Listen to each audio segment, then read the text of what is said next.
अरे पूनम, अरे जरा पानी पिला देना। लाई। उमेश आकर बैठ जाता है और अपने गमछे से अपना मुंह पोंछना शुरू कर देता है और पूनम तभी पानी ले आती है।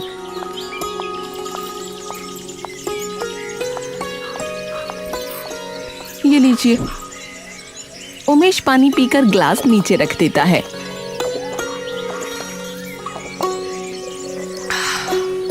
और बताइए कैसी चल रही है नए ट्रैक्टर से खेती? अरे चल तो खेती बढ़िया रही है, बस एक बार कटाई हो जाए, पैसे आते ही सबसे पहले बैंक का कर्ज उतारूंगा ताकि हमारे जमीन के कागज हमें वापस मिल जाए बस। सच में?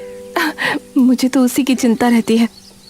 पर अब की बार फसल अच्छी हरी भरी दिख रही है भगवान की दया से।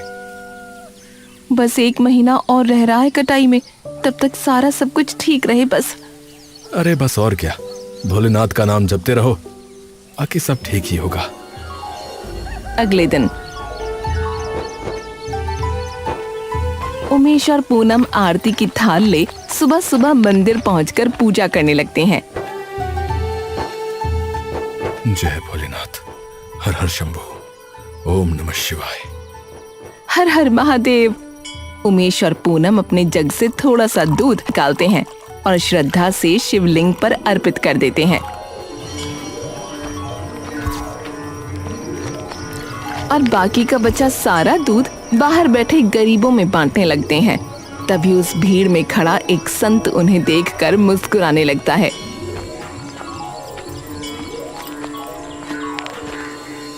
बस बच्चा, मैं तो यूं ही विश्राम करने के लिए बैठा हूं। अच्छा, वैसे यदि तुम बुरा न मानो तो तुमसे एक बात पूछ सकता हूं? जी जी पूछिए बाबा जी। मैं तुम्हें देख रहा था कि तुम मंदिर आए और अपने बर्तन से थोड़ा सा दूध निकालकर शिवलिंग पर अर्पित किया और बाकी का दूध गरीबों में बांट दिया। पर क्यों? कोई और होता तो सारा दूध अर्पण करता, ये सोच के कि महादेव प्रसन्न होंगे। देखिए महादेव जी, मेरा ये मानना है कि महादेव को कब से मात्र दूध की लालसा होने लगी। महादेव ये थोड़े ही देखते हैं कि किसी के कलश में दूध कितना है, वो तो बस ये देखते हैं कि उस व्यक्ति के मन में उनके लिए कितना प्रेम है। तो क्यों ना थोड़ा बहुत दूध उन्हें अर्पित करके उन्हें दे दिया जाए जिन्हें आवश्यकता है। क्या हुआ बाबा जी? देखो, ये बात कितनी सरल है, परंतु समझता इसे कोई भी नहीं बेटा। ये सुनते ही उमेश और पूनम भी मुस्कुराने लगते हैं। तुम प्रतिदिन ही गरीबों में इस प्रकार दूध बांटते हो? जी बाबा, हम भी गरीब ही हैं, तो जितनी हैसियत है उतना ही कर पाते हैं। काहे ढूंढे सुख तू धन में, ढूंढ करुणा अपने मन में, और पाल ले सुख तू इस जीवन में। पुत्र, सुकून धन से नहीं, दया से आता है, समझ से आता है। भगवान ऊपर बैठे सब देख रहे हैं, जो भी हो रहा है किसी वजह से हो रहा है, ये स्मरण रखना।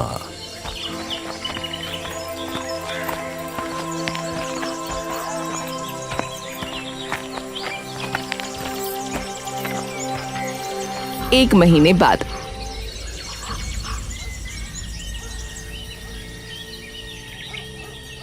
फसल की कटाई का समय अब बस कुछ ही दिन दूर था। अब बस कुछ दिन और दूर, फिर हमारे सिर पे से सारी चिंताएं हट जाएंगी। सच में? उसी रात उमेश और पूनम उस भयानक गरज में एकदम शांति से सोते रहते हैं।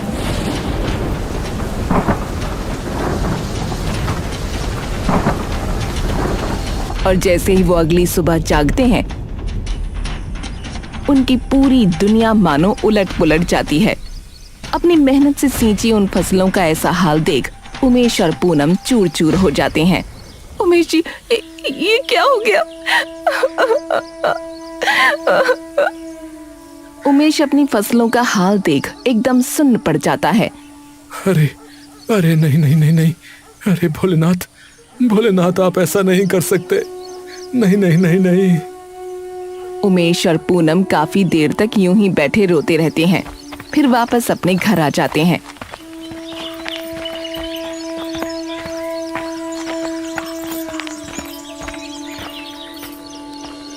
उमेश और पूनम चुपचाप अपने घर पर बैठे हुए हैं। अब क्या करेंगे? अब तो बस भोलेनाथ ही हमारी सहायता कर सकते हैं, अब उन्हीं का ही आसरा है। कुछ महीने यूं ही बीत जाते हैं, लेकिन उमेश और पूनम के हालात उनके खेत के बर्बाद होने से अब एकदम खराब हो जाते हैं।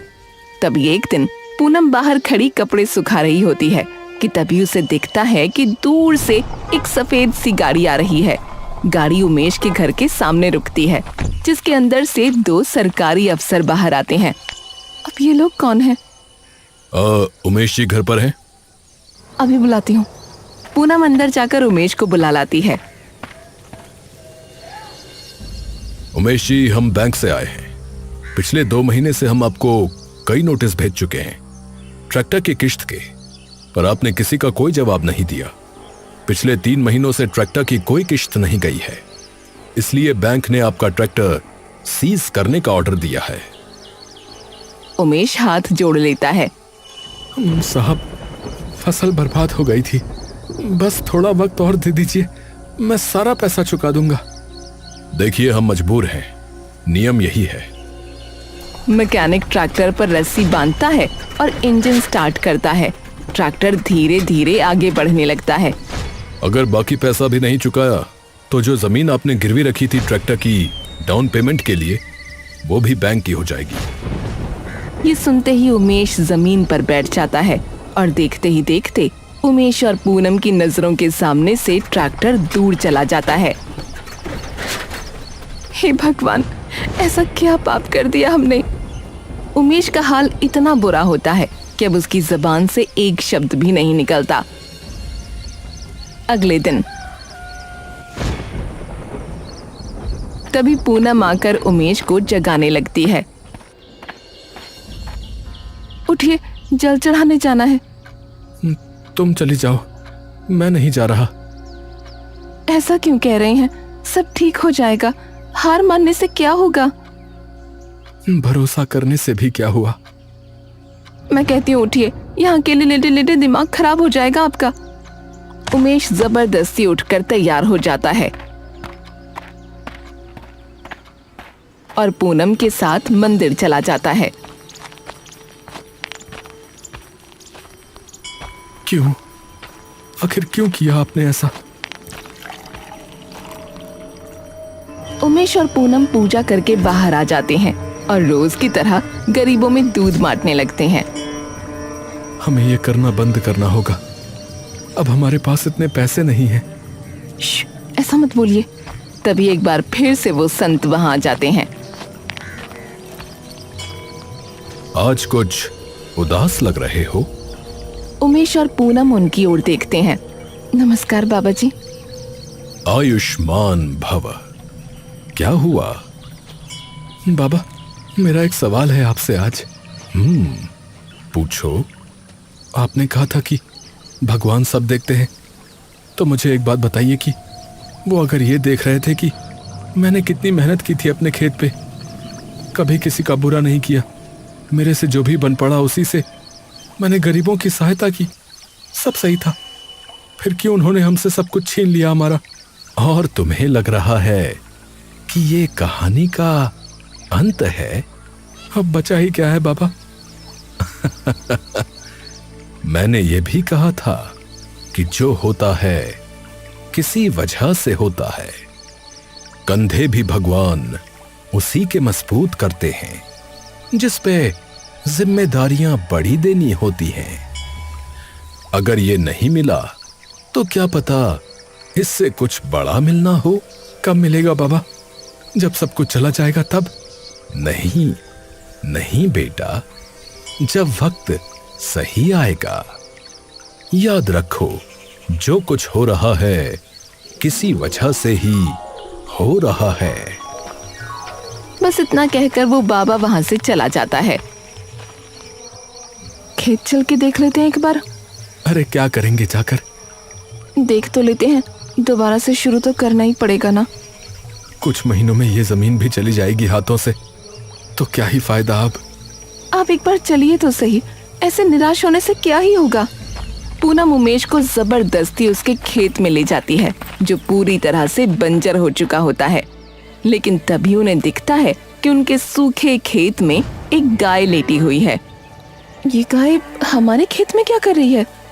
पूनम और उमेश जल्दी से उस गाय के पास जाते हैं। अरे ये तो भूखी और प्यासी लग रही है। इसे घर लेके चलते हैं। हाँ हाँ चलो चलो। उमेश और पूनम किसी तरह उस गाय को अपने घर ले जाते हैं जहां वो उसकी अच्छी देखभाल करते हैं।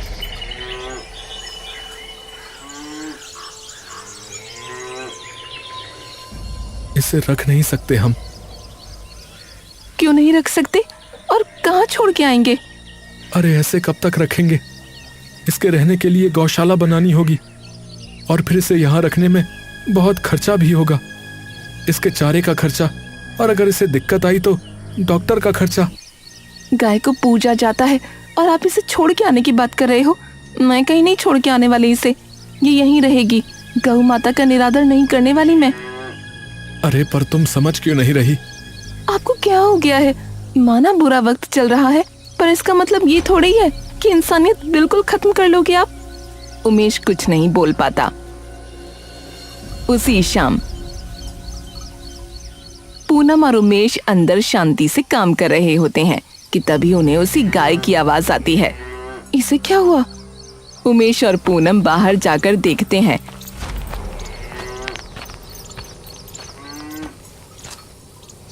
गाय जोर जोर से आवाज कर रही होती है। अरे दूध निकालने का टाइम हो रखा होगा इसका, इसलिए आवाज कर रही है। पूनम अंदर से एक बाल्टी ले आती है और दूध निकालने लगती है, लेकिन देखते ही देखते एक बाल्टी पूरी भर जाती है। अरे ये तो अभी और दूध देगी। क्या? चलो मैं एक और बाल्टी लाता हूँ अंदर से। उमेश अंदर से एक और बाल्टी ले आता है, लेकिन गाय के दूध से वो बाल्टी भी पूरी तरह भर जाती है। ये क्या है? ये तो रुक ही नहीं रही। क्या अभी और दूध देगी क्या ये?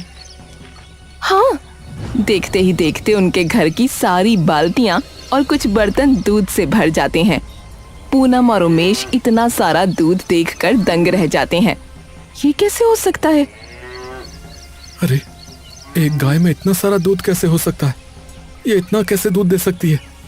तभी वो गाय उनकी ओर देखती है और उमेश और पूनम जैसे ही उसकी आंखों में देखते हैं, उन्हें उस गाय की आंखों में उस बाबा का प्रतिबिंब दिखाई देता है। मैंने कहा था ना, कंधे भी भगवान उसी के मजबूत करता है जिस पर जिम्मेदारियां बड़ी देनी होती हैं। अगर ये नहीं मिला तो क्या पता इससे बड़ा कुछ मिलना हो। ये सुनते ही उमेश और पूनम कुछ देर के लिए स्तब्ध रह जाते हैं। ये तो चमत्कार हो गया। उमेश की आंखें एकदम से मानो शर्म से झुक जाती हैं। हे भगवान, पूनम, मैं ये क्या करने जा रहा था? मैंने ये गाय, जो कि शायद खुद महादेव ने हमें भेजी है, मैं उस भेंट को ठुकराने वाला था। मैंने भोलेनाथ पर, हमारे भोलेनाथ पर सवाल उठाए। पूनम, मैं कहां से इस भेंट के लायक हुआ? संभालिए खुद को। अब तो आपको गलती का एहसास हो गया ना, तो अब इस भेंट को स्वीकारिए ना। पूनम और उमेश जाकर अपनी गाय के पैरों में अपना सर झुका लेते हैं। मुझे माफ करना गौ माता, मुझे माफ करना। अब इस दूध से हम अपनी दुकान शुरू कर सकते हैं, दूध की। और बाकियों से कम दाम पर देंगे दूध, जिससे कई लोग भी आएंगे। हाँ, और पनीर भी बेचेंगे। और अलग से दुकान भी खरीदने की जरूरत नहीं है। ये काम तो हम अपने घर से भी कर सकते हैं। पर उससे पहले इसका नाम भी तो रखना होगा कुछ। इसका नाम चंदा रखेंगे।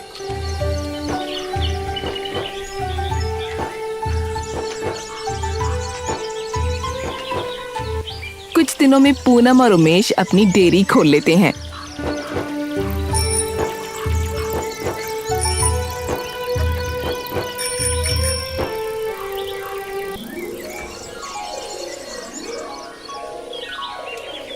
सुबह से बस कुछ ही लोग आए हैं, तभी सामने से उमेश के कुछ दोस्त आ जाते हैं।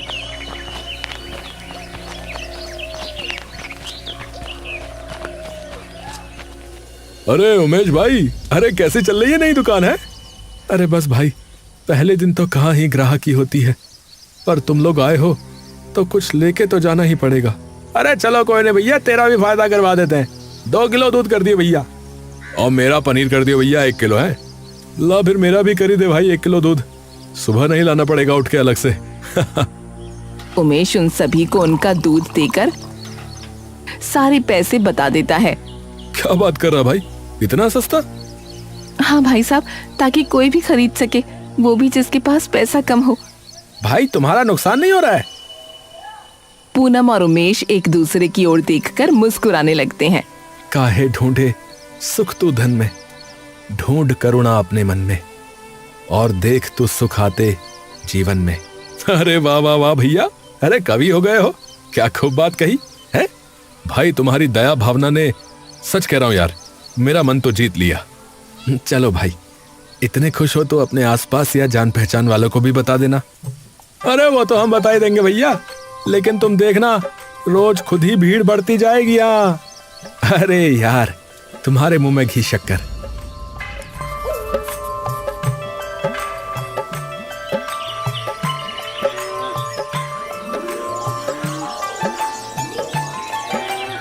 हे गौ माता, अपनी कृपा यूं ही बनाए रखना। कुछ ही दिनों में देखते ही देखते उनकी दुकान का नाम पूरे गांव में छा जाता है। ए, तो दूध कहाँ से लेती है री? मैं तो हमारा वो दूधिया है ना, वही देने आता है। अरे इन्हें छोड़, तू भी चंदा डेयरी से दूध ले लिया कर, आधे से भी कम दाम पर देते हैं, और वो भी एकदम शुद्ध, बिना मिलावट का। अच्छा ले, तो फिर मैं कल ही मना करती हूँ अपने दूधिया को, उनके दूध में तो आधा पानी ही मिलता है। अरे भाई, खरा दूध दिया है, बिल्कुल खरा दूध। वरना तो सारा मिलावट वाला दूध लेना पड़ता था। वहीं पास खड़ा एक गरीब इंसान भी बोल पड़ता है। अब भैया, और अब तो हम भी रोज दूध खरीद सकते हैं। आपका बहुत बहुत धन्यवाद भाई। अरे सब भोलेनाथ का आशीर्वाद है भाई, मैंने कुछ नहीं किया। कुछ महीनों बाद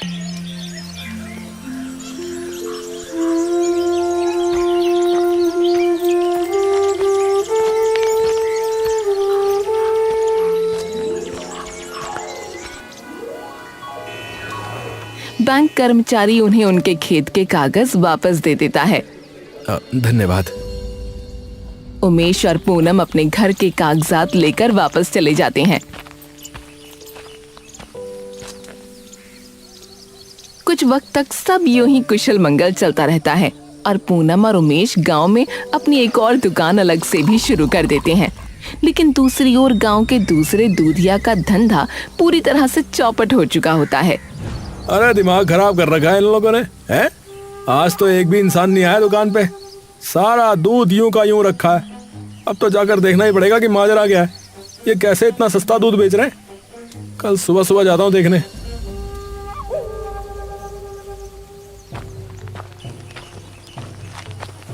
नाथू अगली सुबह होते ही उनके घर के बाहर जाकर छुप जाता है, जहाँ एक लकड़ी का तबेला बना है जिसमें उनकी गाय बंधी होती है।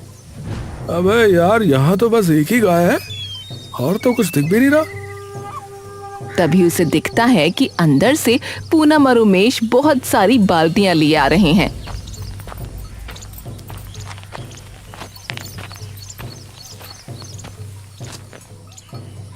ओ भाई, ये क्या है? इतनी सारी बाल्टियां क्यों लेकर जा रहे हैं यार ये लोग? वो भी एक गाय के लिए? इतना दूध देती है क्या?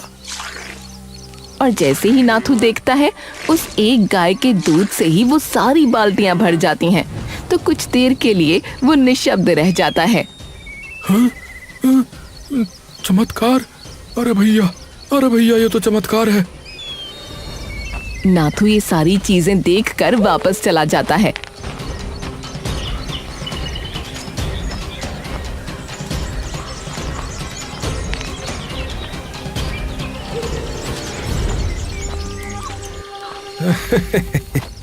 अब समझ गया कि क्या करना है।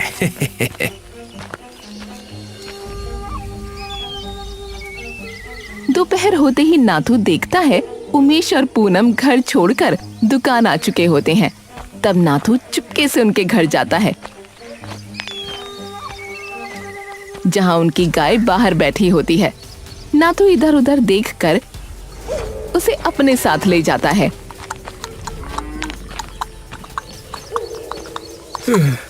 अब इस गाय को ऐसी जगह छुपाऊंगा कि किसी को भी समझ नहीं आएगा कि कहाँ गई। ये गाय तो इतना दूध देती है कि 4 दुकान खोल लूं दही दूध की।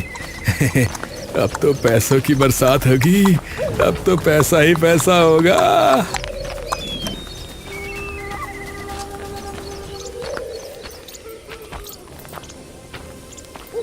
वहीं दूसरी ओर जब पूनम और उमेश शाम को घर आकर देखते हैं कि उनकी गाय वहां नहीं है, तो दोनों के होश उड़ जाते हैं।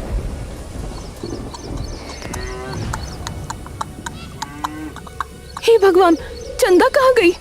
उमेश दौड़कर इधर उधर देखता है, लेकिन उसे वो कहीं नजर नहीं आती। अरे कहाँ गई? एक बार थोड़ा दूर जाकर देखते हैं। उमेश और पूनम दौड़ते हुए हर जगह गाय को ढूंढने लगते हैं, लेकिन उन्हें वो कहीं नहीं दिखती। अरे कहाँ गई? कहीं भी नहीं दिख रही। तभी सामने से 3 गायें चलती हुई आती हैं।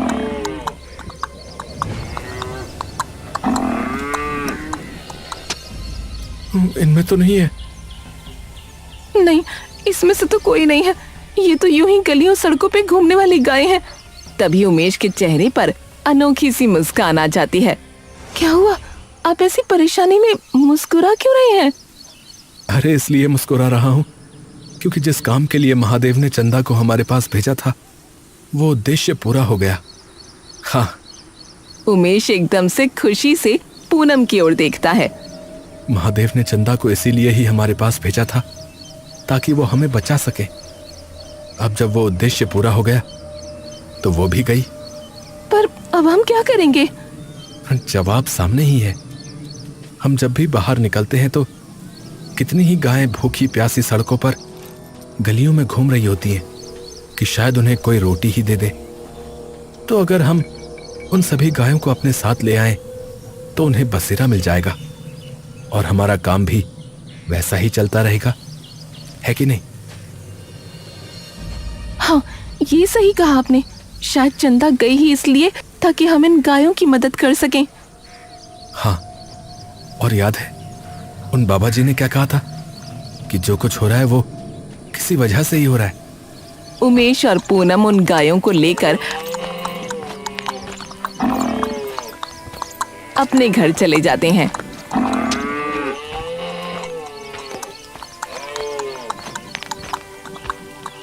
वहीं दूसरी ओर जब नाथू चंदा को ले जा रहा होता है, तभी अचानक चंदा भाग जाती है। अरे अरे अरे अरे छूट के कहाँ भाग रही है? अरे कहाँ जा रही है?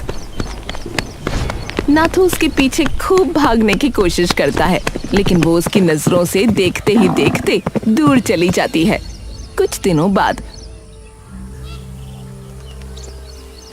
कुंठा गांव के वृंदा और पारस तंग मन से जंगल से लकड़ी लेने जा रहे होते हैं।